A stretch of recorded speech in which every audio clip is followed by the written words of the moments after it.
এই জন্য মুসা আলাইহিস সালামকে তুর পাহাড়ে কোরআন শরীফে আছে যে আল্লাহ তাআলা যে জুতা খুলতে বলছেন, ওই সময় প্রচন্ড ঠান্ডা ছিল।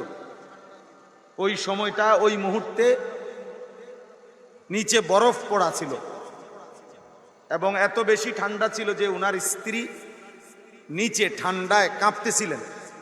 উনি নিজেও স্ত্রীর ঠান্ডা থেকে বাঁচার জন্য একটু আগুনের জন্য উনি ওই পাহাড়ের চূড়ায় উঠছিলেন। তাহলে এত প্রচন্ড ঠান্ডা হওয়ার পরেও নিচে বরফ, এরপরেও আল্লাহ তাআলা মুসা আলাইহিস সালামকে বলছেন ইন্নী আনা রব্বুক ফাখলা আনা আলাইকা, আমি তোমার রব, তুমি তোমার জুতা খুলে ফেলো। কেন? প্রশ্ন হলো কেন? নিঃসন্দেহে পাহাড় নবীর চাইতে দামি হইতে পারে না। কোন নবীর চাইতে পাহাড় কি হইতে পারে না? দামি হইতে পারে না। তিনি তো একজন নবী, রসুল মুসা আলাইহিস সালাম, এবং সবচেয়ে উলুল আজম, সবচেয়ে বেশি বীরত্বপূর্ণ সাহসিকতাপূর্ণ রসুল যে কয়েকজন, এর মধ্যে উনি একজন। আমাদের নবী সাল্লাল্লাহু আলাইহি সাল্লামের পরে উম্মত নিয়ে সবচেয়ে বেশি কষ্ট, মেহনত, যন্ত্রণা পোহাইছে যিনি, তিনি মুসা আলাইহিস সালাম, আমাদের নবীজির পরে। তাইলে কেন জুতা খুললেন?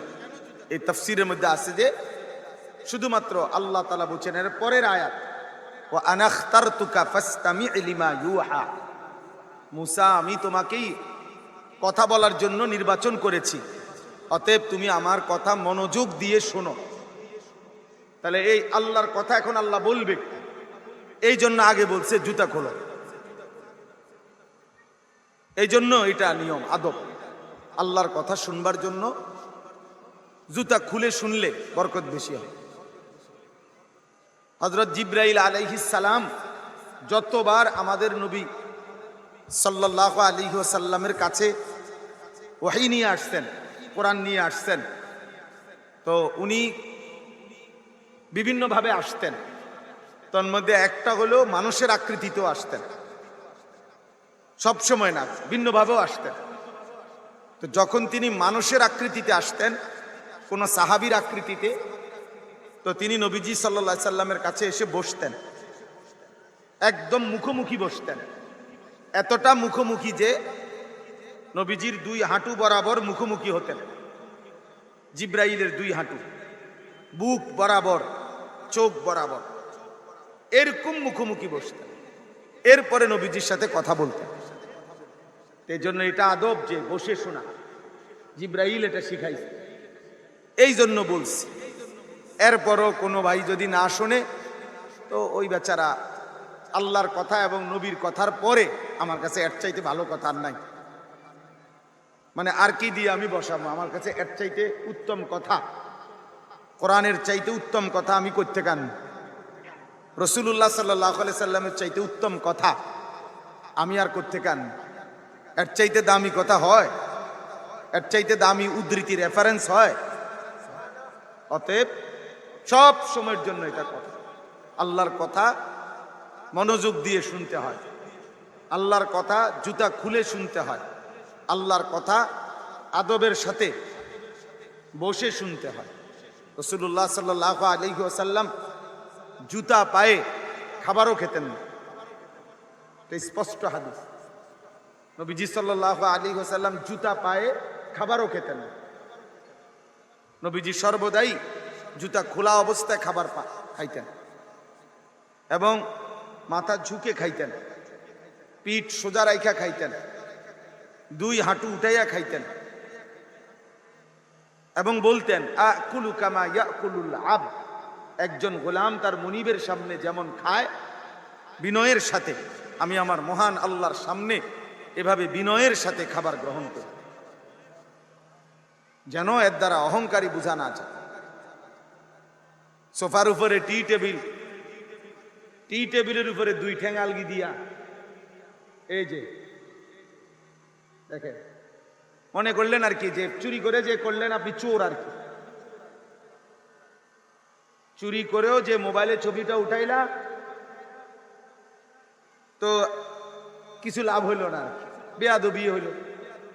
তো নিজের অজান্তেই নিজেকে বেয়াদব হিসাবে নিজেই সিদ্ধান্ত দিল যে এখানে উপস্থিত আলেম ওলামা আছে, মুরব্বী আছে, একজন আলেম বলছে আমি শুনবো না, হুজুর তোমার আব্বায়ও যদি বলে আমি শুনতাম না। তো ঠিক আছে ভাইয়া, চলো, অসুবিধা কি?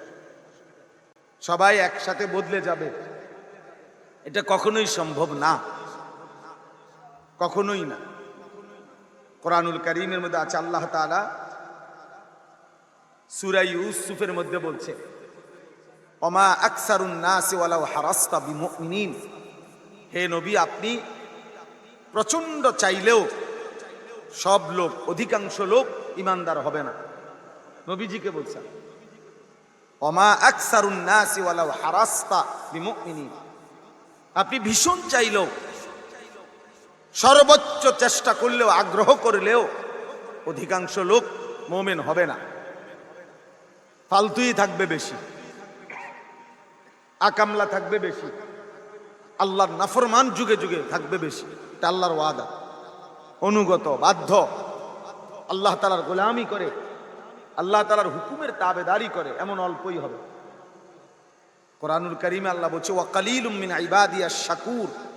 আমার অনুগত বান্দা, কৃতজ্ঞ বান্দা কম, কালিল। ইবলিস বলছে, আল্লাহ আমি আপনার বান্দাদেরকে এই পরিমাণ গুনাহের ওয়াসওয়াসা দেব, কুমন্ত্রণা দেব, ফলে ওয়ালা তাজিদু আকসারাহুম শাকিরিন। আপনি আপনার অধিকাংশ বান্দাকে আপনার অনুগত, কৃতজ্ঞ পাবেন না। এই জন্য ইবলিস আল্লাহকে আগেই বলে নিছে, বেশি আমি নিয়ে নেব। আল্লাহ বলছে, অসুবিধা নাই, অসুবিধা নাই, আমি তোমাকে এবং তোমার অনুসারী সকলকে দিয়েই জাহান্নাম পূর্ণ করব, জাহান্নাম পূর্ণ করব। ইন্নামা ইয়াদউ হিজবাহু লিয়াকুনু মিন আসহাবিস সাঈর। আল্লাহ বলেন, ইবলিস তার অনুসারীদেরকে দিবানিশি ডাকে সকলেই একসাথে জাহান্নামী যেন হতে পারে, জাহান্নামী যেন হতে পারে। এজন্য সে তার অনুসারীদেরকে, তার দল বলকে প্রতিনিয়ত ডাকতে থাকে। আল্লাহ আমাদেরকে হেফাজত করে। প্রিয় নওজোয়ান, প্রিয় বাপ, কিশোর, তুমি যদি কমপক্ষে তোমার জন্য কিছু না বুঝো, তাহলে এটা একটা অসুস্থ, যে নিজেকে চেনে না, যে নিজের ভালো মন্দ বুঝে না, যে নিজের করণীয় বর্জনীয় বুঝে না, যে নিজের জন্য উচিত অনুচিত বুঝে না, যে নিজের জন্য পাক নাফাক বোঝে না, সে প্রতিবন্ধী, সে মূলত মানসিক সমস্যাগ্রস্ত, সে মূলত পাগল, মাতাল, সে অসুস্থ, সে অসুস্থ।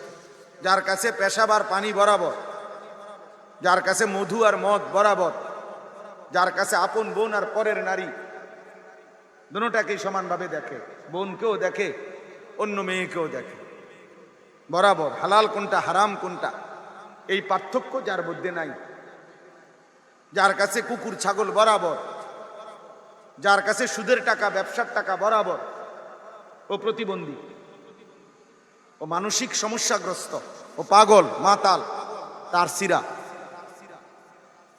অসুস্থ, অসুস্থ।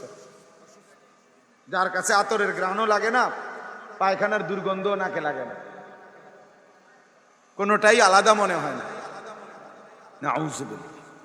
এজন্য এতটুকু আমার কথা, সময় কম, বলা তো দরকার অনেক, কিন্তু অনেক নওজোয়ান মাশাআল্লাহ, সমস্ত নওজোয়ানের কাছে আমার প্রথম কথা এটা, ভাই কমপক্ষে তু আগার মেরা নিহি বানতা না বান আপনা তো বান। এই কথার অর্থ হইল, তুমি যদি আমার কোনো উপকার না কর, এই ভাই, এই বেটা অপদার্থ কথা করে, আবার বেটকায় ব্যাককলের মতো বেওকুফ বেটা।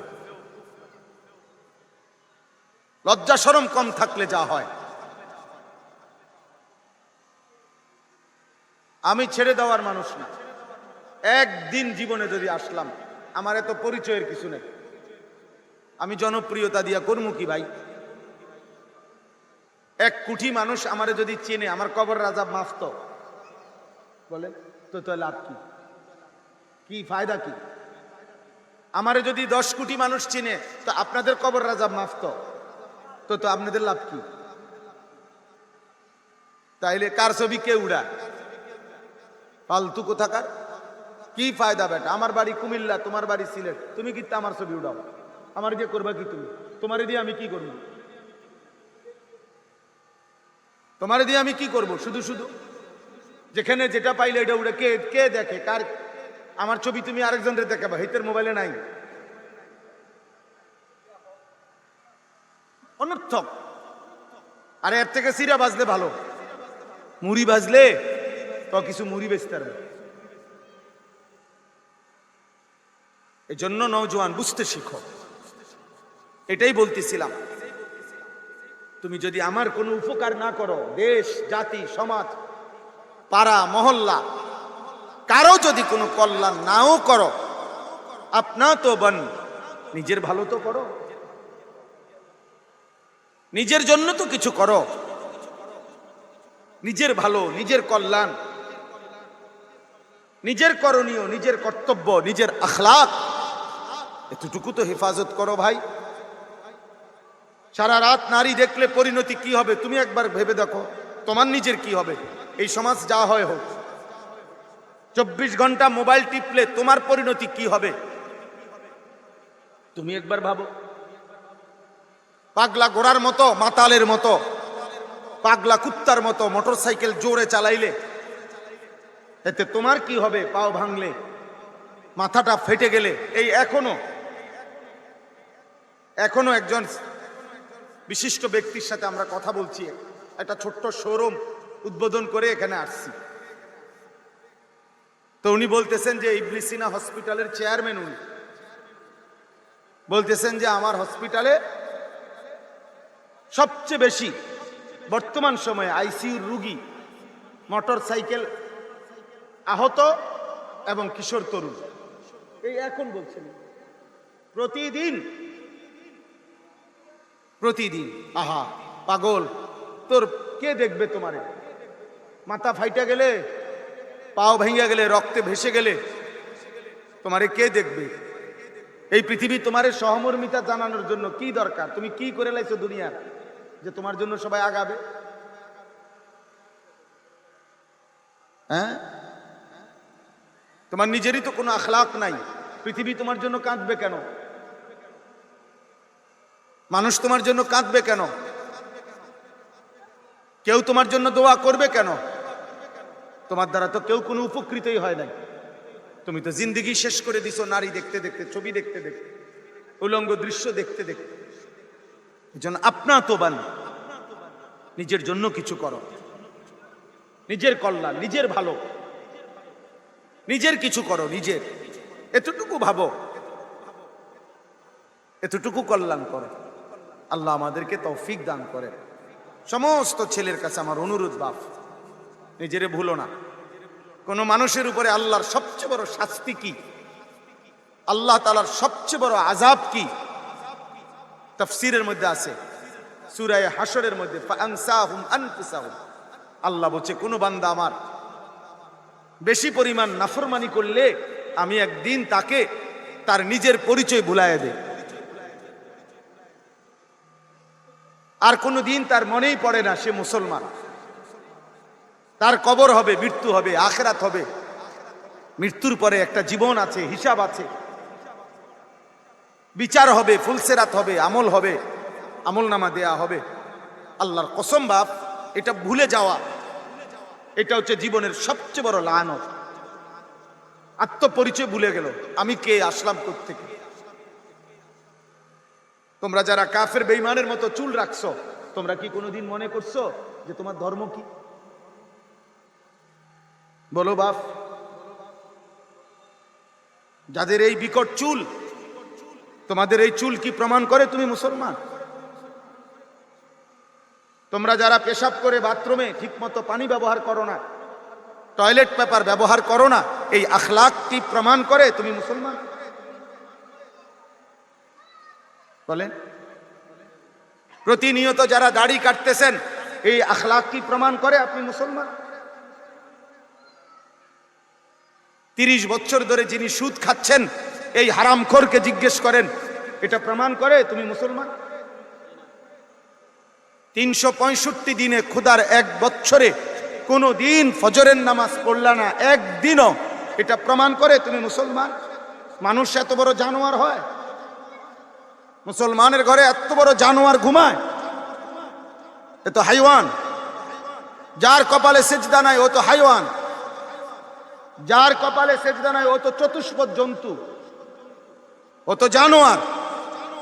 এমন কি সে জানোয়ারও না, জানোয়ার চাইতো নিকৃষ্ট। এ তো কুকুরও না, কারণ কুকুরকে আল্লাহ সেজদা দিতে বলে নাই, এই জন্য সে সেজদা দেয় না। তোমারে তো দিতে বলছে, তুমি মুসলমান না, তুমি নামাজ পড়বা না কেন? বলো ভাই, ছেলেরা বলো। সব লাফাইতেছো যে আসরের নামাজ পড়ছো সবাই, ফজরের নামাজ পড়ছো সবাই। তোমার ভালোবাসা দিয়ে আমি করবো কি, আর আমার ভালোবাসা দিয়ে তুমি করবা কি? তুমি তো তোমার মতো, আমি তো আমার মতো।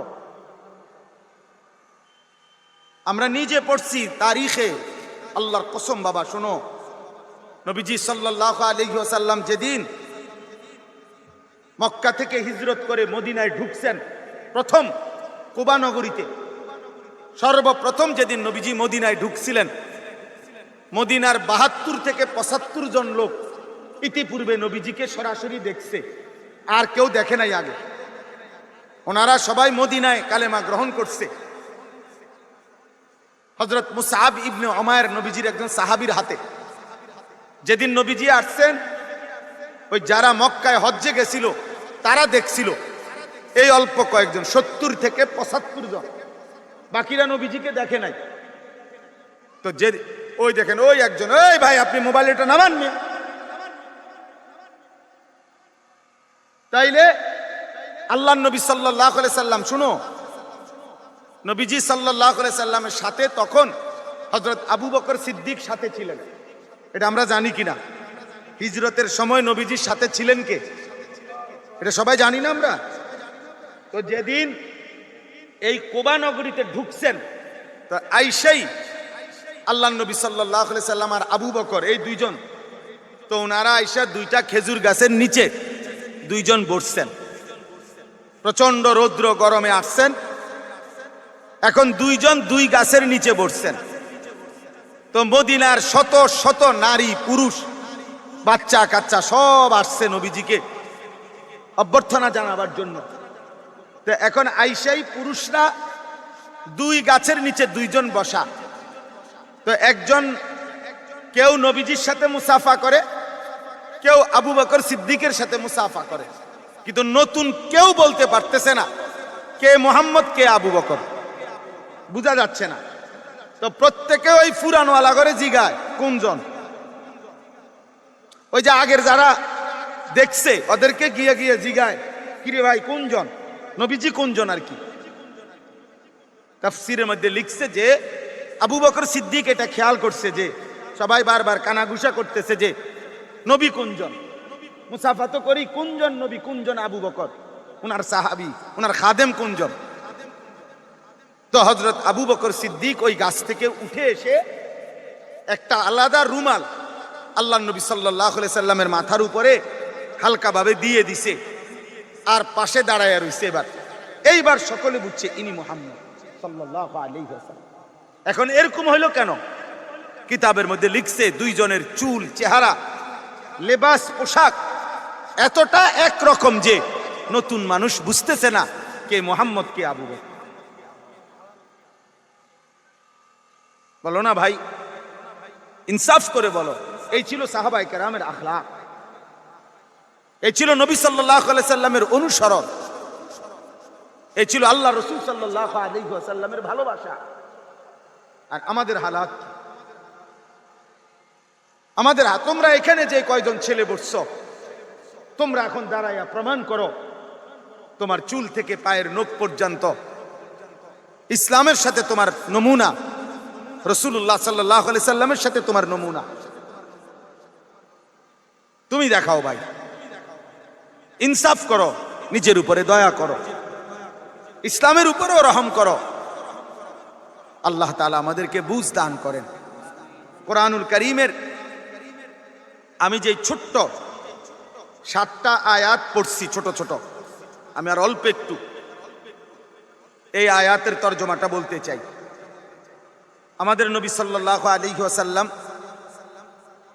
মক্কায় যখন ইসলাম প্রচার শুরু করছেন, তো মক্কার কাফের কুরাইশরা প্রতিনিয়ত নবী সাল্লাল্লাহু আলাইহি ওয়াসাল্লামকে 3 ভাবে কষ্ট দিছে। এক, নবীজির সাহাবী যারা কালেমা পড়ত তাদের উপরে নির্মম নির্যাতন করত, এটা একটা কষ্ট দিত। প্রত্যেক সাহাবীর আঘাত করলে নবীজি সাল্লাল্লাহু আলাইহি সাল্লামের কলিজার মধ্যে তো কি লাগতো? কষ্ট লাগতো। হযরতে খাব্বাব, হযরতে খুবাইব, আম্মার, ইয়াসির, সুমাইয়া, এভাবে সাহাবাদের উপরে নির্যাতন করত। 2 নাম্বার হলো নবীজি সাল্লাল্লাহু আলাইহি সাল্লামকেও কাফেররা শারীরিকভাবে নির্যাতন করত। কখনো ছোট ছোট পাথর মারত, উটের পচা নাড়ি বুড়ি পিঠের মধ্যে সেজদা অবস্থায় চাপায়া দিত, গলার মধ্যে গামছা বা রুমাল লাগাইয়া ধাক্কা দিয়ে টেনে হিসড়ে আবু লাহাব বহুবার নবীজি সাল্লাল্লাহু আলাইহি সাল্লামকে কাবার সীমানা থেকে বের করে দিছে, টেনে ধাক্কা দিয়ে বের করে দিত। এভাবে শারীরিকভাবে সব সময় নির্যাতন করত। নাউযুবিল্লাহ। 3 নম্বরে তাদের আরেকটা বড় বিরোধিতা ছিল, তারা আল্লাহর নবী সাল্লাল্লাহু আলাইহি সাল্লামকে প্রতিনিয়ত মুখে মন্দ কথা বলতো, গালিগালাজ করত। নবীজি সাল্লাল্লাহু আলাইহি সাল্লামকে কখনো বলতো মুহাম্মদ একজন জাদুকর, নাউযুবিল্লাহ। কখনো বলতো মুহাম্মদ গণক, কখনো বলতো মুহাম্মদ কবি, কখনো বলতো মুহাম্মদ আবলাহ, নির্বোধ, বোকা, কখনো বলতো মুহাম্মদ আহমক, নাউযুবিল্লাহ, বেওকুফ বলতো। সবচেয়ে বেশি যেই গালিটা দিত কথায় কথায়, যে মুহাম্মদ একজন মজনুন, পাগল, নাউযুবিল্লাহ, এই কথাটা বেশি বলতো, যে সে একজন পাগল, নাউযুবিল্লাহ। কেন বলতো পাগল? যদি কেউ জিজ্ঞেস করতো যে তো পাগল বলো কেন তাকে, বলতো জানো যে আমাদের বাপ দাদা এলাকা, আমাগো সমাজ গোত্রের কেউ যেই কথা জানে না, যেই কথা বলে না, কেউ যেই কথার সাথে একমত না, এরকম হঠাৎ আচানক কথা, নতুন কথা, আমাদের যুগ যুগ ধরে চলমান দেব দেবী মূর্তি, আমরা কাবার ঘরের এই মূর্তির পূজা করছি, আমরা যা করতেছি তার বিরুদ্ধে লোকটা একা, কারো সাথে কোনো কথা নাই, সম্পৃক্ততা নাই, হঠাৎ করে এরকম আজগবি কথা, যে আল্লাহর কথা, কবর, হাসর, মিজান, ফুলসেরাত, আখেরাত, পরকাল, এগুলো কি করে? কোরআন শরীফে আছে 26 নম্বর পারায় সূরা কাফে, ফাকাল আল কাফিরুন হাদা শাইউন আজীব। কাফেররা বলতো আরে এগুলো তো অবাক কথা, কি বলে এগুলো? কোথায় পাবে লাশ, কোথায় পাবে ফিরাবার? 500 বছর আগে কার কবর হইছে, কি হইছে, মাটির সাথে মিশে গেছে, ওই মাটি আবার কোথায় উড়ে গেছে, ওই জায়গায় হয়তো পারে নদী হয়ে গেছে, সাগর হয়ে গেছে, তো এই লাশ কই পাইব মুহাম্মদের খোদা, নাউযুবিল্লাহ, এগুলা কেমনে আবার উঠাবে আখিরাতে, ইত্যাদি ইত্যাদি। মানে কোনোভাবেই তারা বুঝতো যে এগুলা পাগলামি কথা ছাড়া, নাউযুবিল্লাহ, আর কিছু না। আল্লাহ তাআলা এই সূরার শুরুতে, সূরা কলম, এই সূরাতে আল্লাহ তাআলা তাদের এই কথার জবাব দিয়েছেন। জবাব দিয়ে বলছেন, আল্লাহ তাআলা বলছে, বন্ধু আমি আপনাকে কসম করে আমি বলতেছি, নবীজিকে একদিকে সান্ত্বনা দিছে আর পৃথিবীর সমস্ত বেঈমানের কাছে একটা চ্যালেঞ্জ ছুটছে। এই দুইটা কথাই শেষ। নবীজিকে একদিকে সান্ত্বনা দিছে, আরেকদিকে পৃথিবীর সমস্ত বেঈমানের কাছে কিয়ামত পর্যন্তের জন্য আল্লাহ একটা চ্যালেঞ্জ ঘোষণা করছে নবীজির ব্যাপারে। কি বলছে আল্লাহ? নুন আল কালামি ওয়া মা ইয়াসতুরুন। বন্ধু আমি কলমের কসম করলাম, ওই কলম যেই কলম দিয়ে আমি আল্লাহ আমার গোটা সৃষ্টির তাকদীর লেখাইছিলাম, ওই কলমের কসম। 2 ওয়া মা ইয়াসতুরুন, আমি ওই কলমের মাধ্যমে কিয়ামত পর্যন্ত আমার সমস্ত সৃষ্টির যত তাকদীর লেখাইছি, এই সমস্ত কথা, তাকদীরের সমস্ত বাক্য, তাকদীরের সমস্ত সিদ্ধান্তের কসম, এই দুইটা কসম করে আপনাকে বলতেছি। বন্ধুকে আল্লাহ সান্ত্বনা দিতেছে, মা আনতা বিনিআমাতি রাব্বিকা বিমাজনুন। বন্ধু আমার, 24 ঘন্টা আমি রবের, আমি মালিকের নিয়ামত রহমত আপনার উপরে বর্ষিত হয়, এমন বন্ধু আপনি পাগল নন। ওরা হাজার বলুক, আপনি ঘাবড়াবেন না। আমি আল্লাহ আপনাকে কসম করে বলছি, আপনি পাগল না, বরং আপনার উপরে আমার নিয়ামত, আমার রহমত 24 ঘন্টা বর্ষিত হচ্ছে। তো এইবার যেন নবী নিজে বলতেছে, মাওলা তো ওরা যে আমারে গালি দেয়, পাগল বলে, তা আল্লাহ বলে, ওয়া ইন্না লাকা লা আজরান গায়রা মামনুন। কারেন্টটা সুগার যায় আসুক, সময় নাই, ঠিক করেন আপনার আমনগরটা। তাইলে আজান কততে? আজান আচ্ছা আচ্ছা, অসুবিধা নাই, আমার আর 2-4-5 মিনিটে শেষ হয়ে যাবে। আল্লাহ তাআলা বলেন, প্রিয় ভাই একটু খেয়াল করেন, আল্লাহ তাআলা বলছে, বন্ধু আমি 2টা কসম করলাম, আপনি পাগল নন। আপনার উপরে আমার নিয়ামত, আপনার উপরে আমার রহমত 24 ঘন্টা বর্ষিত হয়। এবার আল্লাহ নবী যেন বলছেন, মাওলা ওরা যে আমারে গালি দেয়, পাগল বলে, তো আল্লাহ বলেন, ওয়া ইন্না লাকা লা আজরান গায়রা মামনুন। বন্ধু প্রতিটা গালি, প্রতিটা মন্দ, প্রতিটা বিরোধিতা, প্রতিটা জুলুম আপনি সয়ে যান, আপনার মেহনত, দাওয়াত, আপনি আল্লাহর দিকে ডাকা, এটা আপনি করে যান। আমি আল্লাহ আপনাকে ওয়াদা দিলাম, প্রতি কষ্টের বিনিময়ে, প্রতিটা দাওয়াতের বিনিময়ে আপনাকে আমি আল্লাহ হিসাব ছাড়া অফুরন্ত পুরস্কার দিতে থাকবো।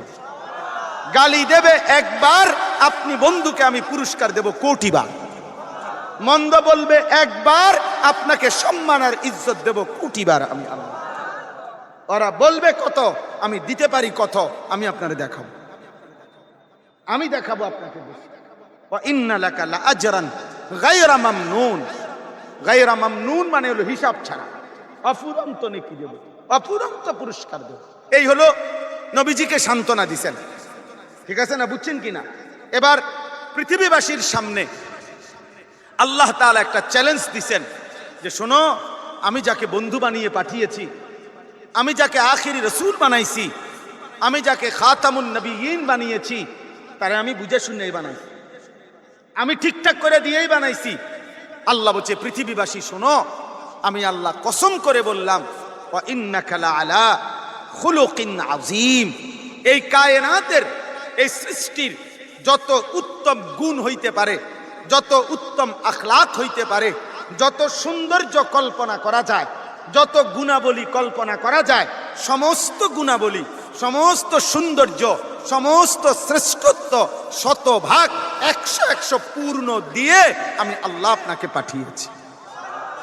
আমি আল্লাহ চ্যালেঞ্জ করলাম, ইসরাফিলের ফু পর্যন্ত, কিয়ামত পর্যন্ত আপনার 63 বছরের হায়াতের উপরে একটা দিন রাত আপনার চুল, আপনার চেহারা, আপনার আখলাক, আপনার চরিত্র, আপনার রাত, আপনার দিন, আপনার খাদ্য, আপনার ঘুম, আপনার নিদ্রা, আপনার অজু ইস্তেঞ্জা, আপনার স্ত্রীর সাথে সম্পর্ক, আপনার ছেলে মেয়ের সাথে সম্পর্ক, আপনার গোটা আখলাক, আপনার ঘর বাজার, ব্যবসা, দেশ, রাষ্ট্র, যেখানেই হোক, আপনি 63 বছরে যখন যা করেছেন, রাতে কিংবা দিনে, একাকী কিংবা প্রকাশ্যে, যেই যা নড়াচড়া করছেন, নিঃশ্বাস ফেলছেন, এই পৃথিবীর সমস্ত মানুষের কাছে আমি আল্লাহ চ্যালেঞ্জ করলাম, কিয়ামত পর্যন্ত কেউ প্রমাণ করুক যে আপনার 63 বছরের হায়াতের একটা সেকেন্ডের একটা নড়াচড়া, উঠা বসার মধ্যে যদি একটা লাল কালির দাগ দিতে পারে, কলঙ্কের দাগ দিতে পারে, আমি আল্লাহ চ্যালেঞ্জ করলাম। বলে আজকে 1450 বছরেও কোন ইমানদার বেঈমান, অনুগত, অবাধ্য মুহাম্মদে আরবি সাল্লাল্লাহু আলাইহি সাল্লামের 63 বছরের আখলাকের উপরে একটা কলম বসাইতে পারে না। ফাসাতুবসিরু ওয়া ইউবসিরুন। অতএব আল্লাহ বলছে, বন্ধু বেঈমানরাও দেখুক, আপনিও দেখেন। আপনারে তারা মন্দ বলে, ওরাও আগাক, আপনিও দেখেন। বিআইয়িকুমুল মাফতুন, আমি আল্লাহ অচিরেই প্রমাণ করে দেব পাগল কে, গণক কে, জাদুকর কে, কবি কে। আপনি বলবেন আমি প্রমাণ করব। ইন্না রাব্বাকা হুয়া আ'লামু বিমান দাল্লা আন সাবিলিহি ওয়া হুয়া আ'লামু বিল মুহতাদিন। আমি আল্লাহ জানি পথভ্রষ্ট কে, আমি আল্লাহ জানি হেদায়েত প্রাপ্ত কে। অতএব আমি পৃথিবীতে দেখায় দেব, আমি আপনাকে প্রমাণ করে দেব, পৃথিবীকে দেখায় দেব আবু জাহাল, আবু লাহাব, তার মতবাদ, তার কথা সঠিক না আপনার কথা সঠিক। পরবর্তী 23 বছরের ব্যবধানে এবং সাহাবায়ে কেরাম আবু বকর, ওমর, ওসমানের জামানায় এই সব মিলাইয়া পরবর্তী 30 বছরের ব্যবধানে গোটা পৃথিবী দেখছে মুহাম্মদে আরবি সাল্লাল্লাহু আলাইহি সাল্লামের কালেমা, দ্বীন, শরীয়ত, সুন্নাত পৃথিবীর কোনায় কোনায় আল্লাহর কালেমা পতাকা উড়ে গেছে, ইমানের আওয়াজ পৌঁছে গেছে। সারা কায়নাত ইসলাম চিনেছে, নবীকে চিনেছে। কিন্তু আবু জেহেল, আবু লাহাব আর তার সাঙ্গপাঙ্গদের নাম আজকের পৃথিবীতে একটা কুত্তাও লয় না, কুত্তাও লয় না, কুত্তাও লয় না। এই জন্য আল্লাহ বলছে আমি প্রমাণ করে দিলাম, আমি দেখায় দিলাম টিকলো কে আর টিকলো না কে। নাম আছে কার, নাম নাই কার। অতএব দোস্ত আমার, এই আমার শেষ কথা। কিশোর নওজোয়ান প্রিয় বন্ধু আমার, কলিজার টুকরা সন্তান আমার, আমি তোমারও বলে গেলাম, এই বেঈমানের চুল পৃথিবীতে তোমার নাম নিশানা থাকবে না। মোবাইলের নারী, অসৎ ছবি, চরিত্রহীনতার এই জিন্দেগি, তোমার নাম ও গন্ধ থাকবে না। পৃথিবী কোনোদিন পাপীর দিকে থুতুও মারে না। পৃথিবীতে কোনোদিন তোমার নাম চিহ্ন থাকবে না। আখিরাতে কোরআনে আল্লাহ বলছে ফামালিজ জালিমিনা মিন আনসার, কিয়ামতের দিন কোন পাপী, কোন নাফরমান পুরা হাসরের মাঠে কোনো বন্ধু পাবে না। নবীজির সুপারিশ আপনার মামুর বাড়ি না। আপনি বিড়ি খাবেন 60 বছর পর্যন্ত, আর নবী আপনারে সুপারিশ করে বেহেশত দিয়ে দিবেন, না না, এটা নবী বলে নাই। আপনি 60 বছর পর্যন্ত সুদ খাবেন, আর আল্লাহর নবী হাসরের ময়দানে দাঁড়াইলেই আপনারে সুপারিশ করে জান্নাত দিয়ে দিবেন, জি না। সুপারিশ মানে এটা, সুপারিশ মামুর বাড়ি না। হাউজে কাউসারের পানি সাফ কলের পানি না, আপনি সিপ দিবেন আর পানি বাইরে হবে। এটার কোনো নিয়ম কানুন নাই। কি বলেন স্যার, কোনো আইন কানুন নাই। এটার কোনো কাগজপত্র লাগবে না, এর জন্য কোনো ইমান আমল লাগবে না। হ্যাঁ, যে যেমন চলবেন, নাচবেন, গাইবেন, ফুর্তি করবেন, মদ খাবেন, জুয়া খেলবেন, সুদ খাবেন, কিস্তি নেবেন, স্ত্রী বেপর্দা, ঘরে ঘরে রঙিন টেলিভিশন চলবে, নাটক চলবে, সিনেমা চলবে, নর্তকী নাচবে, আর আপনি আখিরাতে নবীর সুপারিশ নিয়ে জান্নাতে চলে যাবেন। সুপারিশের মানে এই বাপ। আবার কোন আলেম রে জিগায়, আরেকজন হুজুররে আপনারা জিজ্ঞাসা করেন। অতএব বন্ধু আমার, ভাই আমার, আজকে আমি এতটুকু অনুরোধ করছি, প্রিয় ছেলে, তুমি যেহেতু সাজতেই চাও, তুমি যেহেতু সুন্দর হতে চাও, তুমি যেহেতু উত্তম হতে চাও, তো আল্লাহ নবী সাল্লাল্লাহু আলাইহি সাল্লামের একটা একটা সুন্নাত, একটা একটা তরিকা, নবী আমার হাসিতেও সুন্দর, নবী আমার আখলাকেও সুন্দর, তিনি কথা বললেও সুন্দর, তিনি চুপ থাকলেও সুন্দর। যত সাহাবী, কমপক্ষে 1.5 লাখের চাতে বেশি সাহাবী বলছে, যতবার নবীকে দেখছি ততবারই মনে হয়েছে এই কায়নাতে তার চাইতে বেশি সুন্দর কেউ হইতে পারে না। অতএব তিনি রূপেও সুন্দর, তিনি গুণেও সুন্দর। এজন্য আজকে এই কিশোর যুবক ছেলেদেরকে অনুরোধ করলাম, প্রিয় ভাই বাবাদেরকে অনুরোধ করলাম, রাসূলুল্লাহ সাল্লাল্লাহু আলাইহি ওয়াসাল্লামের ভালোবাসা নবীজির সুন্নাতের মধ্যে, অনুসরণের মধ্যে, ইত্তেবার মধ্যে। অতএব আজকে প্রত্যেকের কাছে আমি একটা ইচ্ছা করে একটা কিতাব আনছি, আমার গাড়িতে আছে, বিক্রি করি। আমাদের নবী সাল্লাল্লাহু আলাইহি সাল্লামের সমস্ত জীবনের সুন্নাত, সারা জিন্দেগির নবীর যত সুন্নাত সব এই কিতাবের মধ্যে আছে। অনেক সুন্দর, প্রায় 600 পৃষ্ঠার চাইতে বেশি। কারো সুযোগ হইলে এই কিতাবটা কিনবেন। রাসূলুল্লাহ সাল্লাল্লাহু আলাইহি সাল্লামের একটা একটা সুন্নাত, একটা একটা তরিকা আমল করার চেষ্টা করবেন। দেখবেন যুবক ভাই, কিশোর ভাই, জীবন সুন্দর হবে, আখলাক সুন্দর হবে। আল্লাহ সবাইকে তৌফিক দান করেন, আল্লাহ সবাইকে কবুল করেন। আজকের এই আয়োজন আল্লাহ বরকত দান করেন। মাগরিবের নামাজের পরেও আবার যখন বয়ান হবে সকলেই মিলেমিশে আবার শুনবেন। আল্লাহ তৌফিক দান করেন। নামাজ না পড়ে এদিক সেদিক যায়ও না বাপ। নামাজ যে পড়লা না মাগরিব, তার জন্য কোনো দোয়া রইল না।